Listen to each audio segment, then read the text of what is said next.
The first day at a new school was supposed to be a chance for a fresh start, but for Eliza, it felt like stepping into a storm she already knew was coming. The morning sun was sharp, the air smelled of asphalt and dust, and the moment she walked through the iron gates of Westbrook High, she could feel hundreds of eyes boring into her. Some were curious, some were dismissive, and a few, those belonging to the pack of boys leaning by the lockers, were predatory. She kept her steps steady, her gaze forward, clutching her books tightly to her chest. She didn't wear fancy clothes like the other girls, just a simple white shirt tucked neatly into dark jeans. Her hair, black and straight, fell over her shoulders.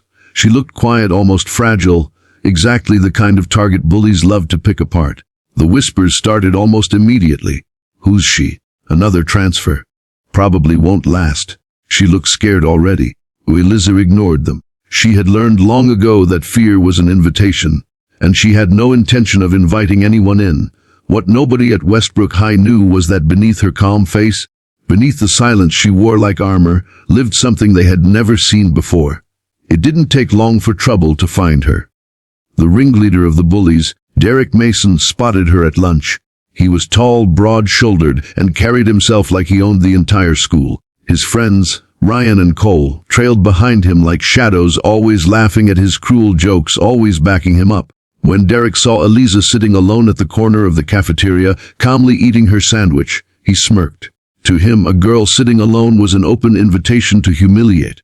"Hey, new girl," Derek called, his voice carrying across the tables. Everyone's heads turned. Eliza didn't.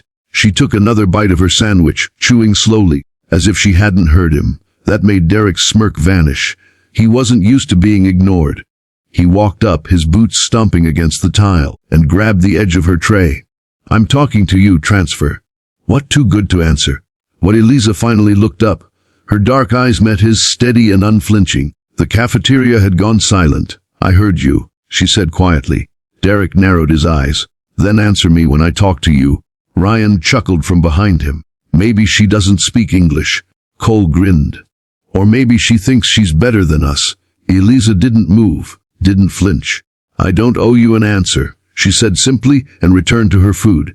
The cafeteria gasped. Nobody talked to Derek Mason like that. His face turned red with anger. He slammed his hand down on the table, rattling her tray. Then, with a sudden movement, he grabbed the collar of her shirt and yanked her forward. "Listen, transfer," he hissed, his voice low but dangerous. "You don't come into my school acting tough. You're gonna learn quick who runs this place." For a moment, Eliza's body tilted forward from the force.